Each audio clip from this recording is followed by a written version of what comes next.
All right, welcome back, everybody. We are on to number 5 here of our miniatures for the Badab series. We're going to start off a little different with a black prime. You can see there's still a little bit of that undercoat showing through there. The Marine started off as blue. He was blue, then he got painted blue again as a Space Wolf, and then he was stripped away. So far we've got the Astral Claws, the Mantis Warriors, Elementors, and the Firehawks, which this is the most recent one here, which is a pretty cool paint job. I really liked the custom fire effects that this guy ended up getting from me, like that shoulder pad, and I was pretty happy with that freehand there too. So with all that being said, I'm going to go ahead and get started. This guy's going to have a black prime to begin with, and then we're going to move on to some bronze effect because we're going to be doing the Minotaurs. All right, so we're going to go ahead and get started here. We've got some Balthazar gold put into the airbrush, and we're just going to get that sprayed through to get that real nice, even base coat on this guy for the Minotaurs paint job.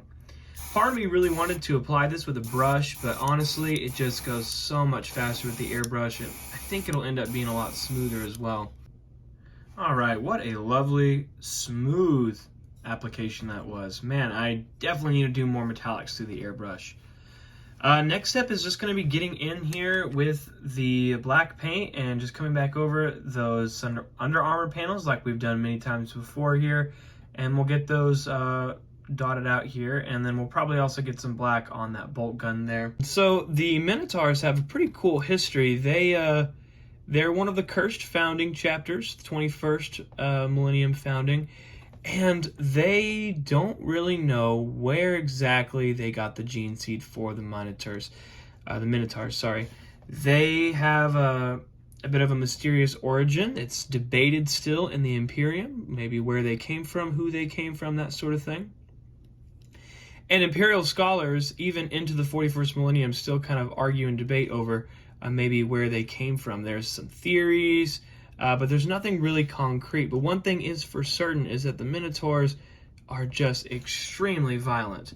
They have an absolute appetite for violence, and so if they're called to the battlefield, they will complete their job, and there will be very little discretion in what they do not do to the enemy, which I find very, very interesting. They're oftentimes seen as even xenophobic by Astartes standards, so they really don't like aliens, and they also don't really work well with other chapters as well. They're kind of a lone wolf, lone Minotaur chapter, if you will, and that seems to be their preferred operational style. After doing a little bit of digging, it looks like that their bolt guns are actually red, so we're just going to get sort of a layer of red on here, and we'll do it across the top, and then we'll probably do the bottom black if I had to guess. All right, like always, we're gonna get some gunmetal or lead belcher. Just get that on a lot of these metal parts here.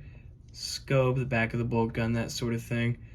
And we'll get that all on there. And again, there's gonna be a couple details here and there that we're gonna have to go and touch up, but like always, it's no big deal, right? Fixing your problems, fixing those mistakes, that's light work, easy stuff, right? Not a problem at all to have to go back in and do that, because you expect to do those sorts of things, especially when we're painting for accuracy and for speed, right? This isn't a speed painting video, tip, tricks, whatever.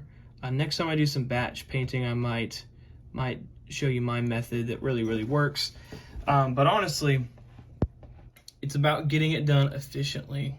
And so that you're happy with the result. You don't want to say, man, I really hate this. I wish I hadn't done it this way.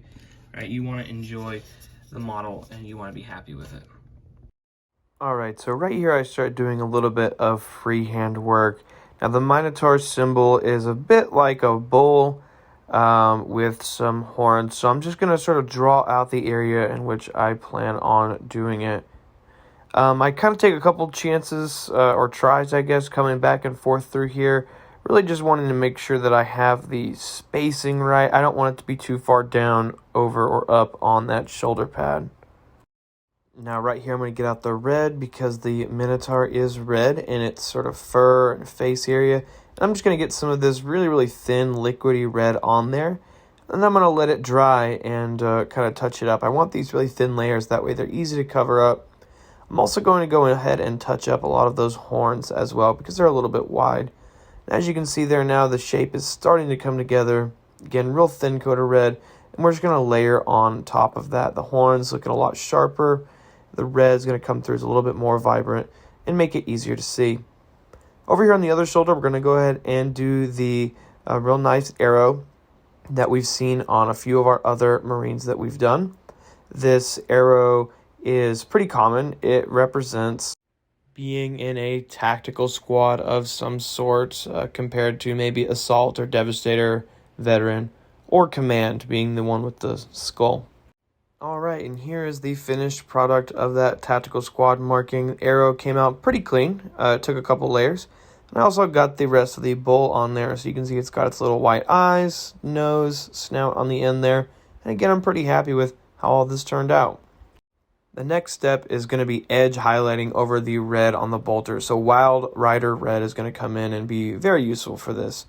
In fact, Wild Rider Red is one of my favorite highlighting paints because it's such a perfect match for Mephiston Red. And I know that all the GW paints have a sort of line of maybe your base and your layer and then another layer to get those really, really nice looking complementary colors and adjacent colors for those highlights.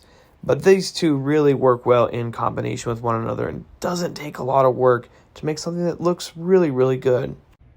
Alright, and this is kind of how he turns out. I got some highlighting on that bolter there and finished the freehand here and here, which turned out pretty good, I think, actually. He's very boring, very flat, so we're going to go in with a oil wash, probably through the airbrush. So he's going to be pretty dark, dingy, and hopefully he'll look pretty good once that's all done. Alright, let's see how we go. Make sure everything's flowing smoothly. Alright, so that added a little bit of depth, some sort of patina, a bit of grungy, and we're just going to go in and sort of blackline the leftover bits that need to be taken care of here.